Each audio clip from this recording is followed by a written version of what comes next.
How to record on DIRECTV Stream. Open the DIRECTV Stream app on your device and wait for the home screen to load fully. Go to the Guide section so you can see all the live channels in a simple list. Move through the channels until you find the show or movie you want. Select the program so its details page opens clearly. Tap the record option shown on the screen to start saving it. Choose Record Episode if you only want this one to be saved.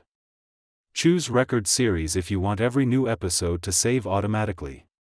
Check the confirmation message so you know the recording is set.